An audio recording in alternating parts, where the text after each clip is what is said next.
Should we put solar panels on agricultural forestry zoned land? That's a heated debate going on all over the US right now, particularly thanks to a nonprofit group called Citizens for Responsible Solar. Now, this question is innocent and fair, but this group is anything but, so that's what we're going to talk about today.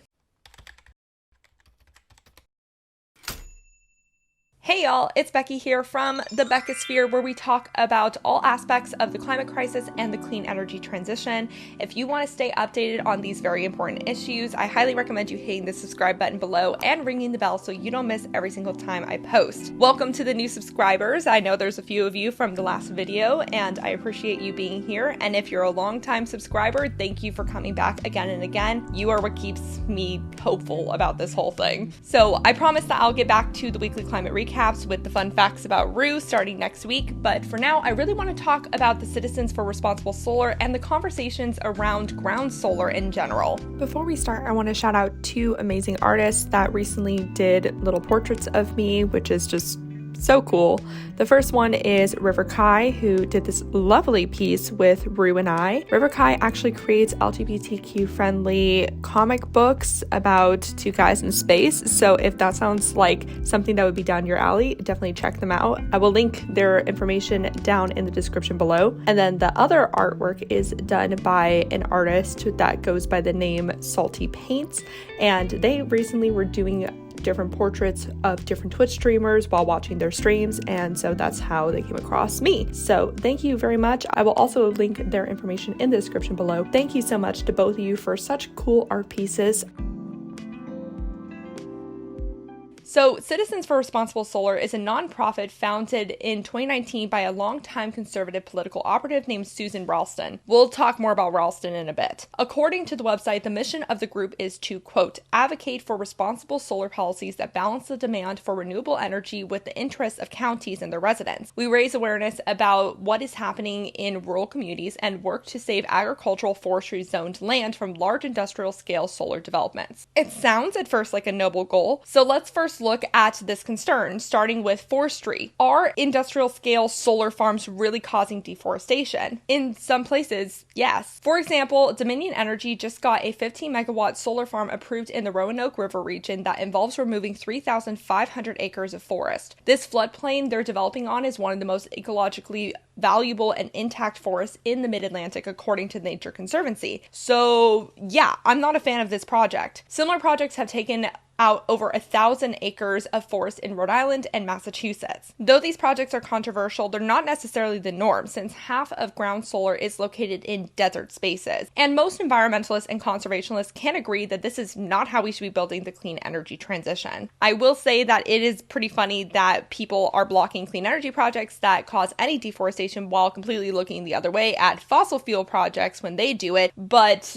that's neither here nor there. I know that the clean energy transition has some attached morality to it that the fossil fuel industry does not seem to have, and that we should strive to do better in this transition, but I couldn't help but mention that irony. Anyways, projects like these mainly exist because untouched forest is still considered cheap land. The benefit of this is that utility scale solar is currently the cheapest form of energy, even cheaper than fracked gas in many cases. But solar can still remain one of the cheapest forms of energy without having to compromise natural spaces, because the price drop is the solar technology itself. So that's the main reason why solar is as cheap as it is. If we push governments to recognize the true environmental cost in project assessments, this land wouldn't be as appealing to buy up for development purposes because it wouldn't be considered as cheap. Developing on ecologically rich spaces like the Roanoke River region goes directly against another initiative the US has, which is to conserve 30% of lands and waters by 2030, which is also essential for combating and adapting to climate change. While it's estimated that we need enough solar to cover the size of West Virginia to meet our clean energy goals, utilizing rooftops, car parks, and already degraded spaces could get us there without having to deforest any more land. We just need governments to provide incentives to push the industry in that direction instead. But bottom line, deforestation is a fair concern,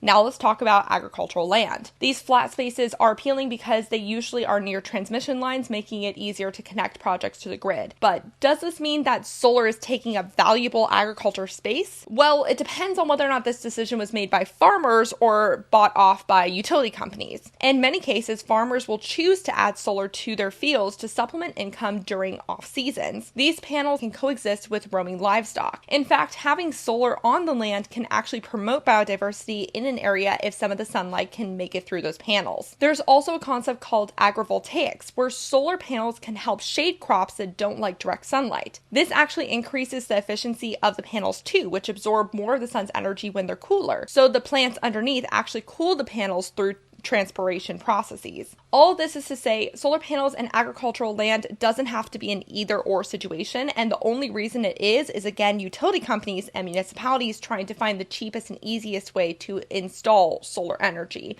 which does not always include the farmers. I think it's also important to note that we do have plenty of land in the US to meet our food demands, even with solar being put in some places. We're not even using our agricultural land efficiently because over 40% of it is used to house and feed livestock, despite meat only needing to make up 10 to 30% of our calorie consumption, but that's a topic for a whole other video. Bottom line, some of these concerns about ground solar land use are valid and some are kind of overblown. So now let's compare what we've just learned with what Ralston's group, Citizens for Responsible Solar, are arguing. One of the first projects the group took on was to block development of an industrial solar project in Spotsylvania, Virginia, which would have made for the largest solar farm east of the Rockies. It was actually deemed as a good investment by the local county supervisor at the time. Greg Benton, who considers himself a Republican, said he took months to go through all of the environmental assessments and determined that it would be a net benefit for the community. But Citizens for Responsible Solar whipped the community up in a frenzy about the project and wouldn't let it be approved. It surprised Benton, who told NPR and Floodlight that he had already looked at all of the concerns that people brought up and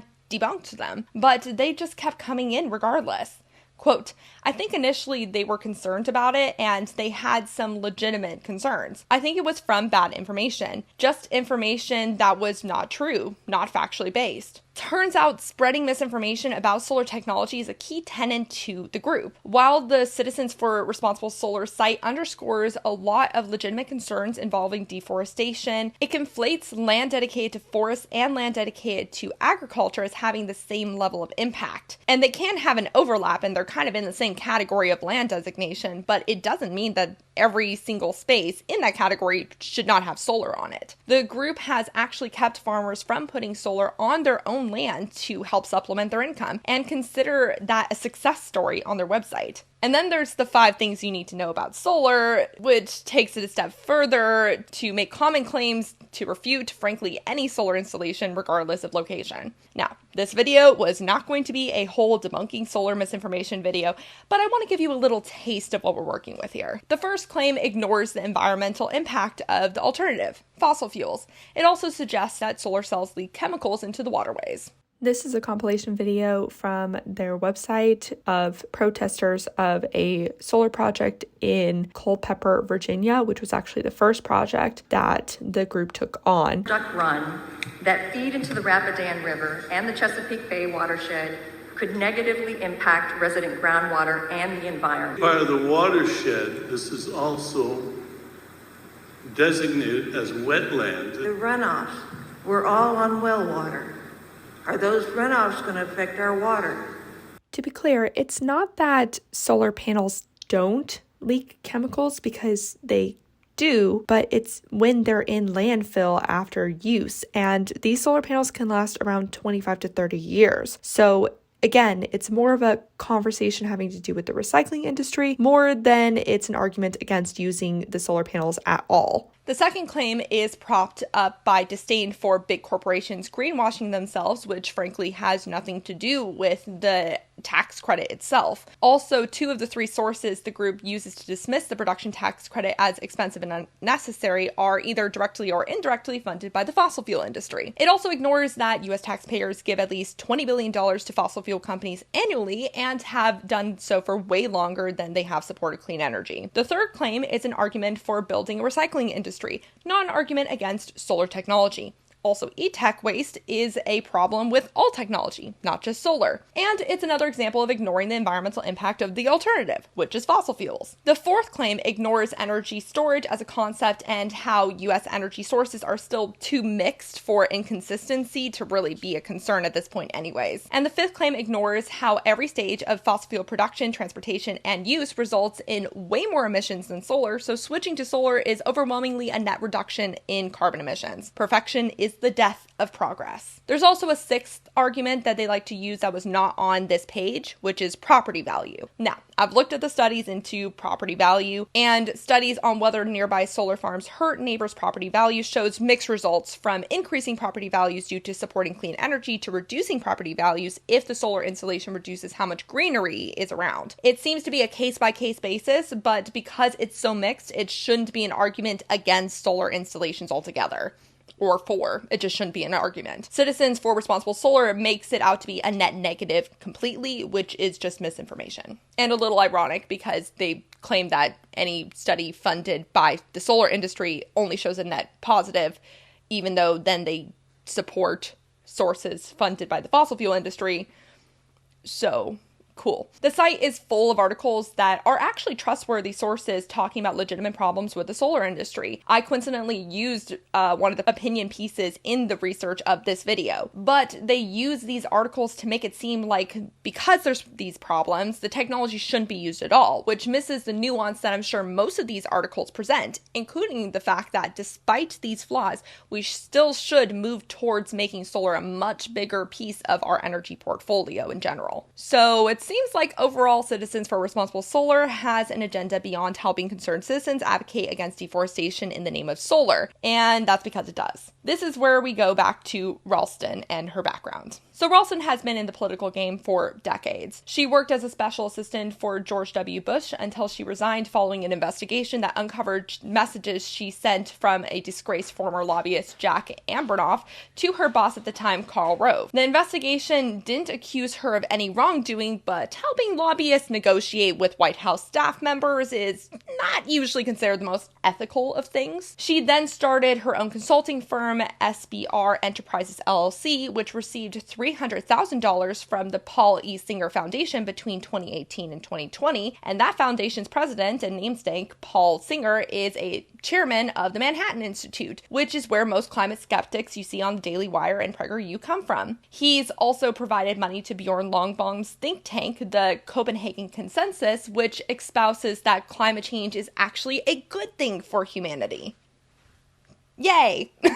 And Singer's investment firm Elliott Management is the largest shareholder of the coal producer Peabody Energy Corp. So there's a fossil fuel tie before she even started Citizens for Responsible Solar. When Ralston decided to start the group, she consulted with Dr. Rich Sewer, sorry if I mispronounced that, a longtime anti-renewables advocate that backed Trump's unfounded claim that the sound from wind turbines causes cancer. She also consulted with John Droz, who is a member of the CO2 Coalition, which touts, quote, the important contribution made by carbon dioxide to our lives and the economy. Unsurprisingly, that's supported by the Koch brothers. Droz has a long history of successfully stalling clean energy projects and has a particular vendetta against wind energy. Citizens for Responsible Solar uses the law services of Jason Torchinsky, who has represented the American Legislative Exchange Council, or ALEC, and ALEC is an extremely powerful legislative group that writes conservative law templates in favor of interests of corporations that they partner with, including Peabody Energy, Koch Industries, and ExxonMobil. They're also the same group that blocked action against the tobacco industry for a while. Lovely. Banning cities from being able to ban gas appliances? That's ALEC. Despite all of these connections, Ralston maintains that her group has never received any fossil fuel money. Maybe not directly, but all these ties are notable, in my opinion. And here's the kicker. Citizens for Responsible Solar has moved beyond Virginia to squash solar projects in 11 other states, including Nevada, New Jersey, and Pennsylvania. The group outfits communities with the science and downsides of solar and sometimes connects them with climate skeptics like Droz, who we talked about a little bit ago. Ralston has basically created a playbook on how to ban utility-scale solar in communities, which has been so successful that clean energy advocates from both sides of the aisle are raising concern. For example, Ray Gazer, who is the chair of the Iowa Conservative Energy Forum, which promotes renewable energy to drive economic growth, called Citizens for Responsible Solar a, quote, dark money organization, and has written op-eds condemning the group's actions in his state. Quote, their mission is to kill new development, not to help develop common sense ordinances. The local fights the group has engaged in fit into a larger concerning trend against solar developments. A 2022 report by the Sabin Center at Columbia University found 121 local policies around the country that are aimed at blocking or restricting renewable energy development, a nearly 18% increase from the year before. Overall, 31 states have passed more than 100 ordinances blocking new development of solar, wind, and other renewable projects. And this is a very bad trend at the worst possible time and can threaten progress made through the recently passed Inflation Reduction Act, which allocates money and resources for spurring clean energy development, but relies on states to implement it. And these recent legislative moves don't really follow how Americans view clean energy in general. A 2022 Pew Research study found that 72% of Americans surveyed want the federal government to expand solar and wind energy production. That's quite high, despite opinions on this issue getting more politically polarized thanks to groups like Citizens for Responsible Solar and ALEC.